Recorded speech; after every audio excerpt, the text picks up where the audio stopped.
nós estamos aqui reunidos para celebrar a Eucaristia, nós chamamos a missa, né? Mas o primeiro nome desse sacramento, dessa celebração que estamos fazendo aqui agora, foi fração do pão. É assim que a missa foi chamada por primeiro, lá no livro dos Atos dos Apóstolos e no Evangelho de Lucas. Fração do pão.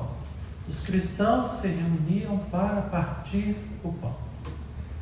E esse gesto de partir o pão, diz o Evangelho dos discípulos de Emaús, é que abria os olhos da fé para que os discípulos reconhecessem que Jesus caminha conosco, está presente na nossa vida, se coloca à nossa mesa, parte o pão para nós, nos nutre, nos alimenta.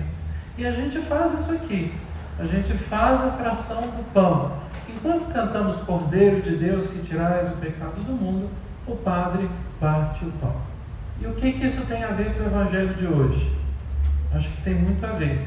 Porque aquele homem que foi narrado na parábola em que Jesus ensina o risco das riquezas e da ganância, esse homem, ao invés de partilhar, ele estava acumulando os seus bens. Diz a parábola que ele, naquele tempo, numa região, houve uma grande colheita, uma abundante colheita, então ele resolveu construir um celeiro a mais para guardar todos os seus bens, para ficar com tudo muito cheio, e ele se sentiu assim seguro, confortável, come, bebe, aproveita, porque está tudo bem, tudo certo, agora você está feliz, porque os seus celeiros estão cheios, mas Deus disse a ele: tolo, hoje mesmo você vai prestar conta da sua vida.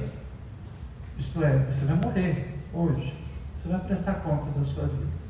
E para quem ficarão os seus bens? Então esse homem não partilhou a colheita, ele acumulou, ele construiu o celeiro para guardar mais. Vejam só. E a morte chegou junto, com essa situação de falsa segurança que esse homem construiu para si mesmo, em torno da sua ganância, do seu desejo de acúmulo, ele sentiu segurança, foi nisso.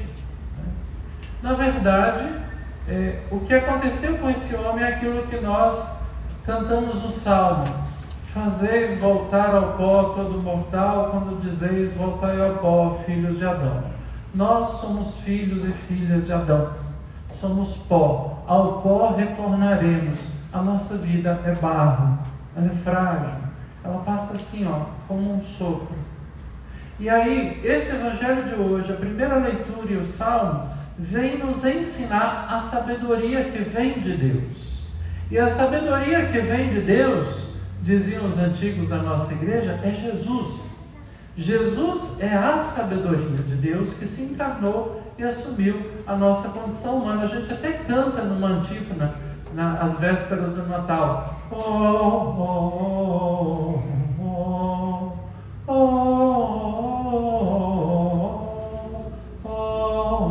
sabedoria. É uma antífona antiga que é cantada mais ou menos ali no mês de dezembro, por volta dos dias 16, 17 de dezembro. Cristo é a sabedoria. E o que a sabedoria nos ensina hoje? A sabedoria nos ensina hoje, Cristo nos ensina hoje, que nós devemos estar atentos ao risco das riquezas. É perigoso. Fiquem atentos a isso.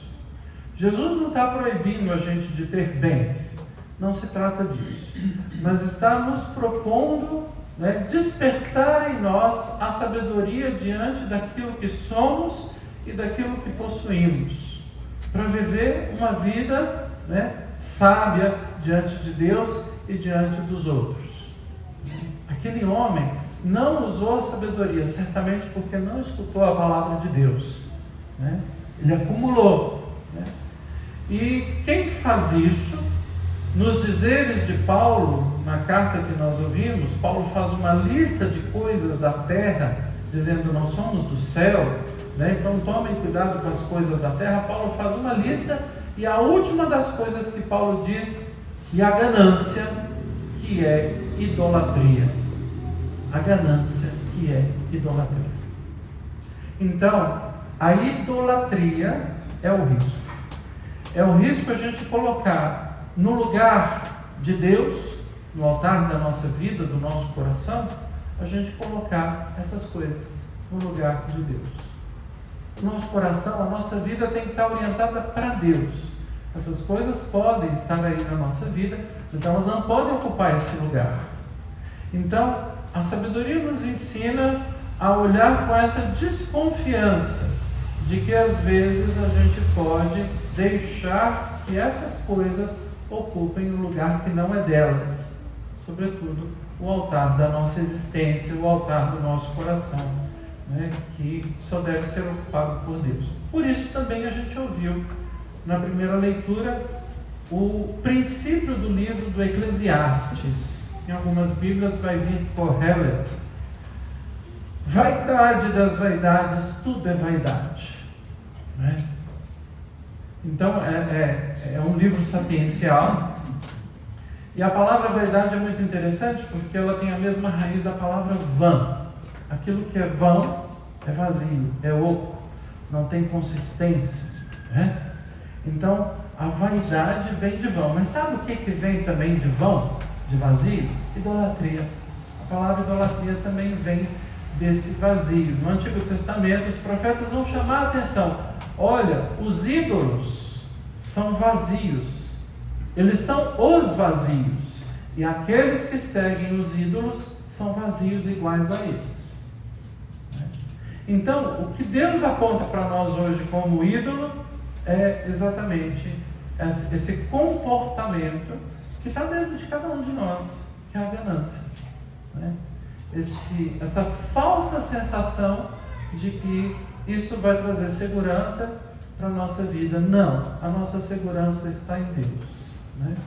Vocês ressuscitaram, disse Paulo na segunda leitura, e a vida de vocês está escondida com Cristo em Deus. Por isso, buscai as coisas do alto e não as coisas da terra, né? Então a gente é chamado hoje a viver com essa vida orientada para outros valores que não os valores deste mundo. Acontece que os valores desse mundo estão aí, né? A gente vê que a ganância domina, infelizmente, né? Se a gente olhar nas estatísticas hoje, um pequeno grupo de pessoas, dentro de 7 bilhões de pessoas, hoje detém toda a riqueza do mundo, enquanto que milhões de pessoas passam fome. Isso é fruto da ganância e não é obra de Deus. Eu sinto muito dizer isso. E não tem nada a ver com o comunismo.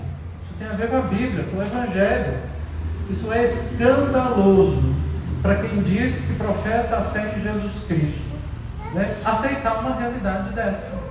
Aceitar como normal que eu tenha um salário gordo, farto, bacana, mas que alguém do meu lado passe fome. Isso não é uma situação justa nem querida por Deus. Isso é uma construção humana, uma péssima construção humana. Então a ganância gera entre nós as diferenças, né, que acabam por excluir as pessoas.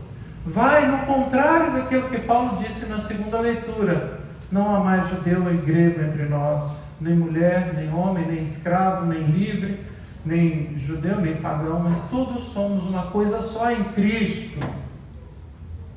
Então, o ser cristão anula essas diferenças de classe que a gente construiu na nossa experiência. E esse ser cristão não pode valer só aqui para nós.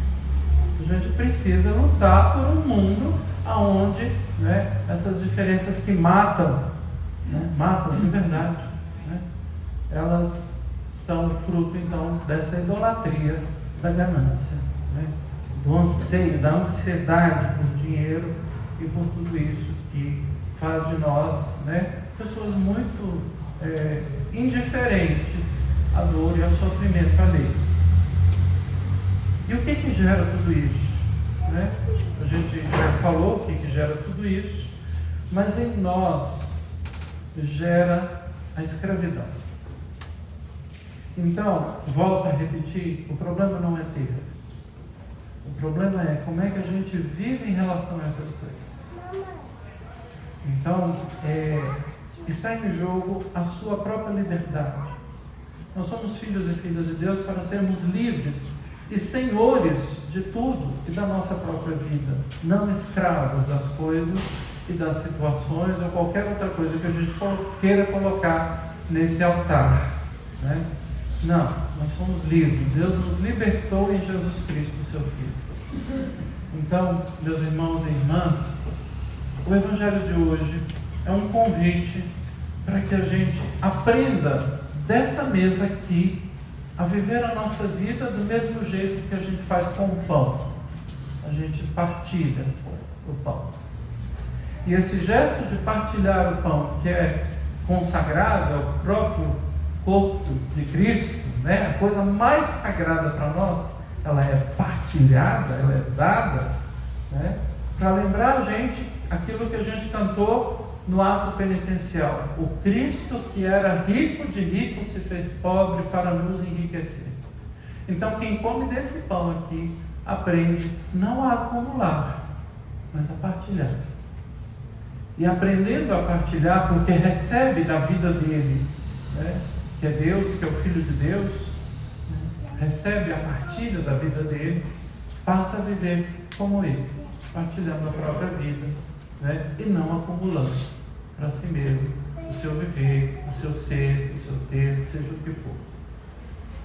Que essa Eucaristia então nos ajude a acolher Cristo, sabedoria, que nos ajuda a ser diante de Deus e dos irmãos pessoas sábias, né, que sabem ouvir a palavra de Deus e colocá-la em prática, como nos ensina Jesus. Amém.